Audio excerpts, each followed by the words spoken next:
magandang hapon ho again. Nandito po tayo sa Ospital ng Manila at binisita ko po yung mga part na kung saan pa walang masyadong tao. Kasi yun, ayaw lang natin makuhanan din yung mga pasyente dito. So dito muna tayo. Punta tayo sa may helipad. Ayan. So, ay, sorry, nakalak ang helipad. Hindi pala pwedeng umakyat doon. So, sa baba lang tayo. And papasilip ko lang sa inyo yung itsura ng 10th floor ito po sa may Ospital ng Maynila mga kaibigan. So ito nakakaharap sa harap ko ngayon, ito po yung auditorium.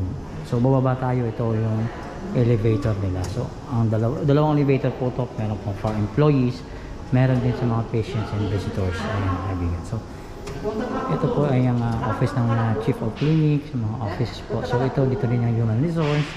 So sa side na yan makikita mo kaibigan yung side ng Manila Bay. Ayan. So well, hinahanapan lang natin ng magandang area kasi yung ibang area kasi may mga patients, so iwasan natin makuha din yung mga patients for irespeto din ng kanilang mga personal things, like for example ng kanilang mga privacy.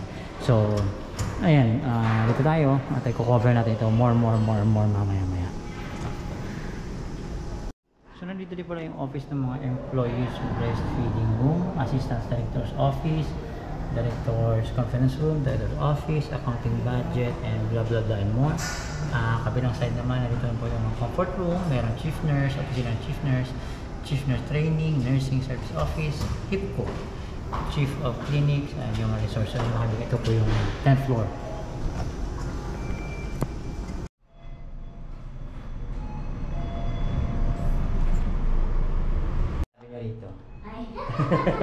Hello. Ano pong ano niya, sakit niya? Marfan. So meron din pala dito. Okay, ito na rin. Hindi pa? Malayo pa. Saan ba? Down po. Down po. Ay, doon pa rin sa dati sa BGC.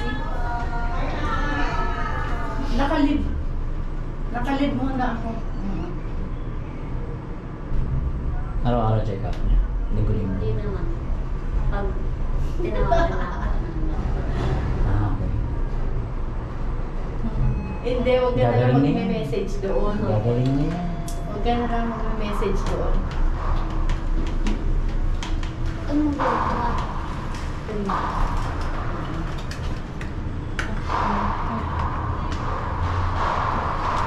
Sino doon? Yung tomboy? Ay, close.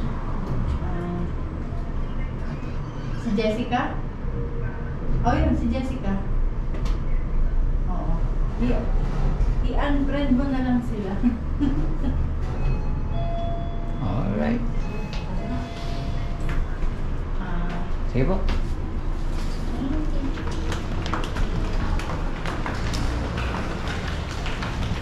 Ito, okay naman. Nagbasil mo na ako. Bibili ng sopang. Kapag hindi nagsopang.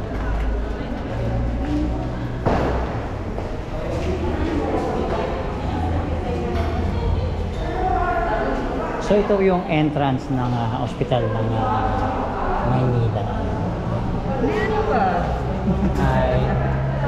So, alright mga kaibigan, magandang hapon again. Ayan, nagpaalam lang po tayo sa mga security guard dito kasi tsaka sa admin na hindi kasi ito pwedeng i-vlog na dire-diretso.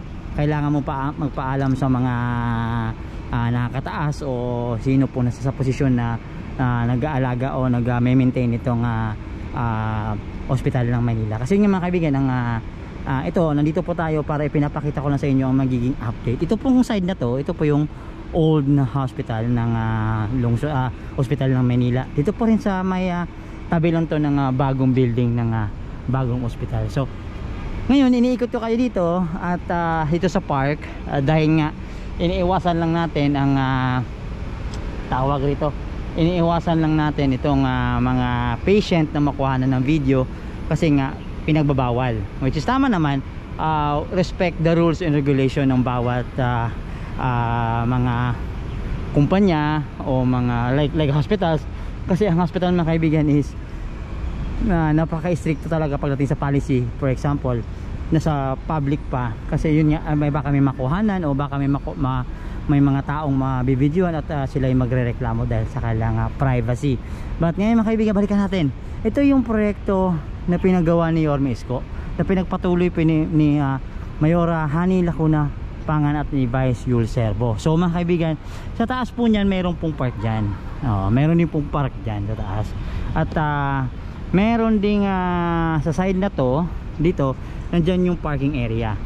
So ang limitasyon lang ho natin ay makuha na lang po itong part na to. At I hope na sa taas makakakuha din tayo ng konting coverage dyan sa taas. So actually dati pinakita ko na yan. Actually pwede ka tumambay dyan, pwede ka magmuni-muni dyan hanggat gusto mo, hanggat nandito ka sa area ng Hospital ng Manila. Kapag may problema, siyempre pag hospital, ang problema dyan talaga number one is pera. So dito po mostly po libre po ang serbisyo dito. May mga dialysis, halos kompleto ho dito sa bagong hospital.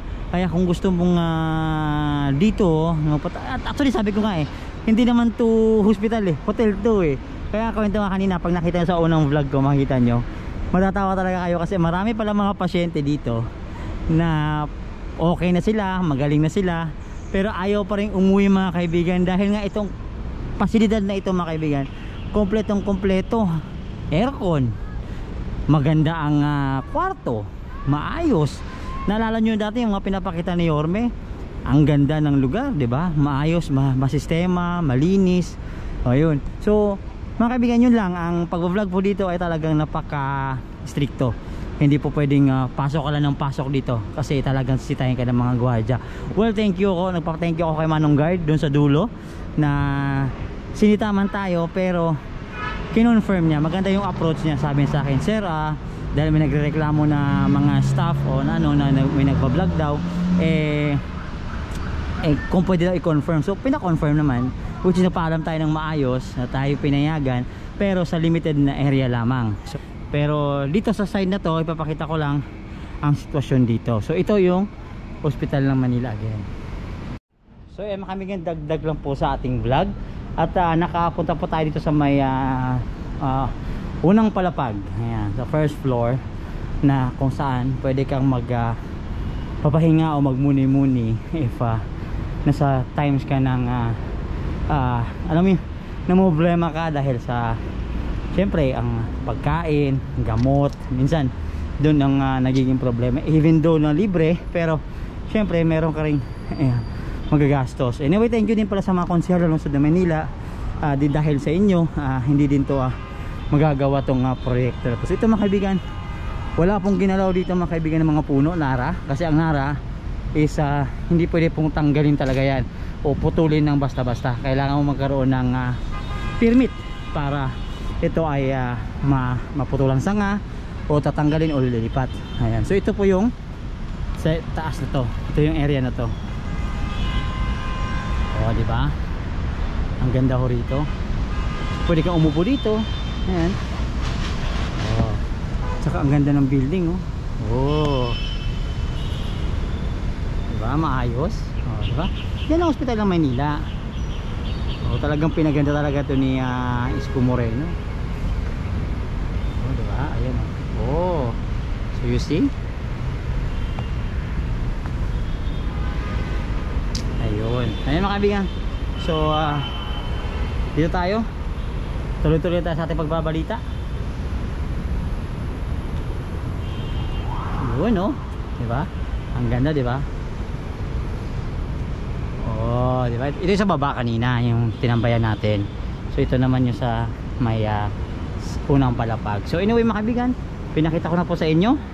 At lakad-lakad tayo hanggang dulo kung anong meron pa doon sa may area na yun. So ito lang naman ang pwede natin i-cover para maka-respect tayo sa tawag dito, sa rights din ng mga patient. So hanggang dyan lang yan. Ayan, so hanggang doon lang ang limitations. Alright, ayan. So hanggang dito tayo. Hanggang doon pala yun, meron pala yun doon, side na yun. Ayan, so parking area na po yan doon. So diyan ka na pwede mag-park ng mga sasakyan mo. Ayan. So sa kabilang side na to, ito po yung lumang building ng Hospital ng Manila. Ito pong side na to. So ayun, parking area po yan. Ayan. So may sewage treatment din po dito ha. Katulad din sa Manila Zoo. So ayan mga kaibigan, ito yung mga updates natin. Ito po sa lungsod na Manila, ito po si Chala Reds. Magandang hapon again. Thank you po.